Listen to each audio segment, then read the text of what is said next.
नमस्कार दोस्तों, नमो भारत न्यूज़ में आपका स्वागत है। दोस्तों, भारत के अंदर आज़ादी के बाद शायद जो सबसे बड़ा और एकमात्र पलायन जो सियासी और कट्टरपंथियों के बलबूते पर किया गया वो कश्मीरी पंडितों का ही है, जिन्हें सिर्फ कुछ घंटों के अंदर उन्हें उन्हीं के घरों से भगा दिया गया। और जो लोग अपने घरों से नहीं गए उनका सरेआम कश्मीर में नरसंहार किया गया। कश्मीरी पंडितों का नाम सुनते ही हर हिंदू के दिल में वो विवत्स घटनाएं और कश्मीरी पंडितों के साथ हुए हर अत्याचार की तस्वीरें कौन जाती हैं। और उससे भी ज़्यादा कचोटता है वो लाचारी का भाव जो कांग्रेस ने उस समय पर दिखाया, जब कश्मीरी पंडितों को एक एक कर उनके अपने घरों से कश्मीर से खदेड़ा जा रहा था। लेकिन भला हो कि इस देश में मोदी जी आए और मौका देखते ही धारा 370 का सफाया कर दिया, वरना बेचारे कश्मीरी पंडितों का वापस कश्मीर लौटने का सपना अधूरा ही रह जाता। दोस्तों, कश्मीर में धारा 370 से पहले चाहे जिसकी भी सरकार रही हो, उसने केवल कश्मीर को लूटने का ही काम किया। किसी ने अपनी सरकार में जनता का और सरकारी खजानों का माल लूटा, तो किसी ने इज्जत लूटी, तो किसी ने ज़मीनें लूटी, लेकिन कश्मीरी पंडितों को कुछ दिया नहीं, बल्कि उन्हें उनकी ज़मीनों से, उनकी मातृभूमि से भगा दिया गया। और यह धांधली सिर्फ यहीं तक नहीं रुकी। पहले की अलगाववादी और कट्टरपंथी सरकारों ने बड़ी ही चालाकी से कानून बनाकर कश्मीरी पंडितों की पड़ी हुई ज़मीनों, घरों और संपत्तियों को समुदाय विशेष को कौड़ियों के भाव देकर लैंड जिहाद के साथ साथ घोटाले तक किए, ताकि जम्मू कश्मीर की डेमोग्राफी को आसानी से बदला जा सके। तो वहीं मोदी सरकार ने ज़मीनी सौदों को लेकर पुराने नियम कानून बदल डाले हैं। इससे केंद्र शासित प्रदेश के विकास में नए रास्ते खुल चुके हैं। और सिर्फ इंफ्रास्ट्रक्चर का विकास ही नहीं, बल्कि उसके साथ साथ इस नए बदलाव की मदद से दशकों पहले इस्लामिक आतंकवाद के कारण अपना घर छोड़ने को मजबूर हुए कश्मीरी पंडितों की घर वापसी की राह भी खोली। दोस्तों, आज की ये खबर इन्हीं कश्मीरी हिंदुओं के खिलाफ चल रहे षड्यंत्रों और घाटी में घट रही कुछ घटनाओं पर है, जिससे आप सभी को रूबरू करवाना जरूरी है। तो आखिर क्या है ये सारा मामला, जानने के लिए हमारे साथ इस वीडियो के अंत तक जुड़े रहें और इस वीडियो को ज़्यादा से ज़्यादा मात्रा में शेयर करें। बाकी अगर अब तक आपने हमारे चैनल को सब्सक्राइब नहीं किया है तो जल्दी से इसे सब्सक्राइब कर लें और इसके साथ ही बेल आइकन को दबाना ना भूलें। दोस्तों, डल झील से लेकर गलियों तक कश्मीर देशभक्ति के रंगों से सराबोर है। कश्मीर में हर घर तिरंगा लहरा रहा है। यहाँ तक कि जो नौजवान रास्ता भटककर आतंकवाद की राह पर निकल पड़े, उनके परिवार भी तिरंगा लहराकर अपनी देशभक्ति का प्रदर्शन कर रहे हैं। ये वो कश्मीर है जिसकी कल्पना कुछ साल पहले तक नहीं की जा सकती थी, लेकिन 3 साल पहले धारा 370 हटने के बाद कश्मीर में बदलाव की जो सुहावनी हवाएं चली हैं, ये लहराते हुए तिरंगे उसकी गवाही दे रहे हैं। कश्मीर में हिंदुओं की चुन चुन कर हो रही हत्याएं, लेकिन कश्मीर की एक दूसरी तस्वीर भी है जो आए दिन डराती है। ये वो तस्वीर है जिसमें कश्मीर खून के लाल रंग से रंगा है। ये वो कश्मीर है जहाँ की ज़मीन पर आतंकवादी आए दिन कश्मीरी पंडितों की टारगेट किलिंग करते हैं। ये वो कश्मीर है जहाँ रह रहकर कश्मीरी पंडितों के परिवारों में मौत का मातम मनता है। ये वो कश्मीर है जहाँ कश्मीरी पंडितों के लिए कोई जगह नहीं है, जहाँ सरकार ने कश्मीरी पंडितों को दोबारा बसाने के जो सपने दिखाए थे वो अब पूरे ख्वाब बन चुके हैं।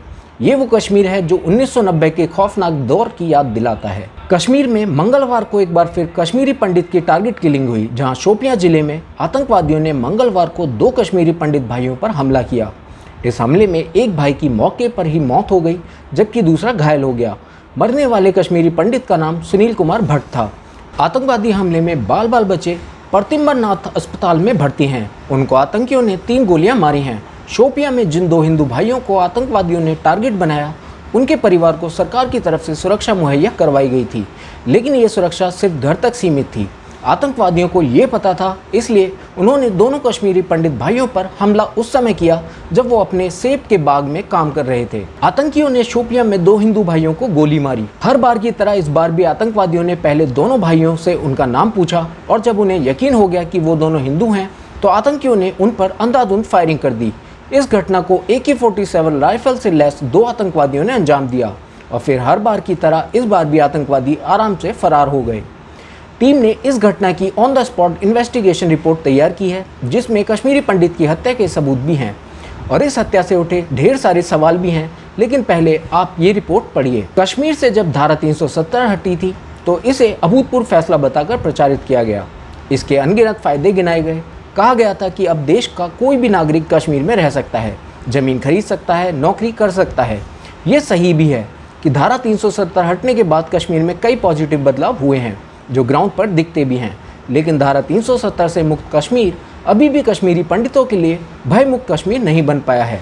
आतंकवादियों के हाथों चुन चुन कर मारे जाते हिंदुओं की हत्याएं इसकी गवाही देती हैं। कश्मीर में धारा 370 को खत्म किए जाने के बाद 118 आम नागरिक मारे गए हैं, जिनमें 5 कश्मीरी पंडित और 16 अन्य हिंदू व सिख समुदाय के थे। अकेले इस वर्ष यानी 2022 में अब तक 26 लोगों की टारगेट किलिंग हो चुकी है, जिनमें प्रवासी मजदूर भी शामिल हैं।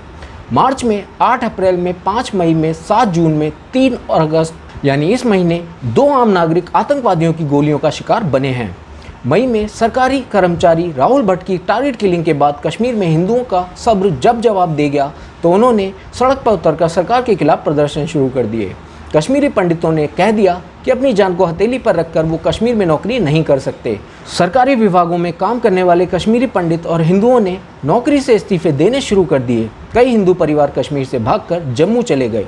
कहा गया कि कश्मीर घाटी के अंदरूनी हिस्सों और गांवों में रह रहे कश्मीरी हिंदुओं को आसपास की सुरक्षित जगहों पर शिफ्ट किया जाएगा। देश के अन्य राज्यों से कश्मीर में आए प्रवासी मजदूरों और प्राइवेट नौकरियों वाले लोगों की लोकेशन की 24 घंटे ट्रैकिंग की रणनीति भी बनी। पाकिस्तानी सीमा से सटे इलाकों में रहने वाले हिंदुओं की सुरक्षा के लिए ड्रोन सर्विलांस का इस्तेमाल करने जैसे बड़े फैसले लिए गए।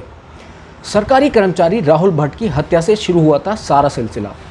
टारगेट किलिंग का ये दौर सरकारी कर्मचारी राहुल भट्ट की हत्या से शुरू हुआ था। उसके बाद स्कूल टीचर से लेकर सरपंच तक, मजदूर से लेकर ठेले वालों तक और केमिस्ट से लेकर पुलिस वालों तक को आतंकियों ने अपना निशाना बनाया। हर घटना के बाद सरकार सुरक्षा की गारंटी के दावे करती रही, हाई लेवल मीटिंगें करती रही, आतंकवादियों को अंजाम भुगतने की चेतावनी देती रही, आतंकियों को मारकर कश्मीरी पंडितों के कत्ल का बदला लेने का दावा करती रही। लेकिन इन सब चीज़ों से कश्मीरी पंडितों को मिला क्या? कश्मीरी पंडितों का भरोसा टूटा तो वो सड़कों पर भी उतरे और उनका गुस्सा भी फूटा। लेकिन इससे हुआ क्या? कश्मीरी पंडितों की टारगेट किलिंग तो बंद नहीं हुई। अक्सर ऐसे कश्मीरी युवा होते हैं जो वारदात को अंजाम देते हैं और बड़ी आसानी से दोबारा भीड़ का हिस्सा बन जाते हैं। आतंकवादी संगठन ऐसे भटके हुए कश्मीरी युवाओं को उकसाते हैं और उनके हाथों में पिस्टल थमा दी जाती है। ऐसे हाइब्रिड टेररिस्ट को थोड़े से पैसे या ड्रग्स का लालच देकर टारगेट किलिंग जैसी घटनाओं को अंजाम दिलाया जाता है। कश्मीर में टारगेट किलिंग की घटनाओं को बेहद प्री प्लान्ड तरीके से अंजाम दिया जाता है, जिसकी साजिश पाकिस्तान में बैठे आतंकवादियों के सरगना रचते हैं और इसके लिए लॉजिस्टिक्स की सुविधा पाकिस्तानी खुफिया एजेंसी ISI और पाकिस्तानी फौज देती है। कश्मीर में टारगेट किलिंग का मेड इन पाकिस्तान प्लान आतंकवादियों और पाकिस्तान के लिए विन विन सिचुएशन है, क्योंकि वो आसानी से इन टारगेट किलिंग्स की जिम्मेदारी लेने से मुकर सकते हैं। पाकिस्तान भी अंतर्राष्ट्रीय मंचों पर आसानी से पल्ला झाड़ सकता है। भारतीय सुरक्षा बलों के लिए इन हाइब्रिड टेररिस्ट की पहचान कर पाना बेहद मुश्किल होता है, जिसका फायदा आतंकवादी उठा रहे हैं और सबसे ज्यादा खामियाजा कश्मीरी पंडित अपनी जान देकर उठा रहे हैं। आतंकवादियों की इस हाइब्रिड साजिश को सिर्फ सरकार और सिस्टम की कोशिशों से नाकाम कर पाना बेहद मुश्किल है। इसके लिए कश्मीर के समाज को अपनी भूमिका निभानी होगी, खासकर मुस्लिम समाज को, जिन्हें कश्मीरी पंडितों का साथ देना होगा और आतंकवादियों के खिलाफ खड़ा होना होगा। जब ऐसा होगा तो कश्मीरी पंडित खुद को सुरक्षित महसूस करेंगे। सुरक्षा की जो भावना उन्हें कश्मीरी पंडितों के साथ से मिलेगी वो कोई और नहीं दे सकता। इसलिए कश्मीरी पंडितों को सुरक्षित महसूस करवाने की जितनी जिम्मेदारी सरकार की है, उतनी ही कश्मीरी मुसलमान समाज की भी है। वीडियो को लाइक, सब्सक्राइब और शेयर करना ना भूलें। अपने विचारों को कमेंट बॉक्स में लिखकर हम तक जरूर पहुंचाइए।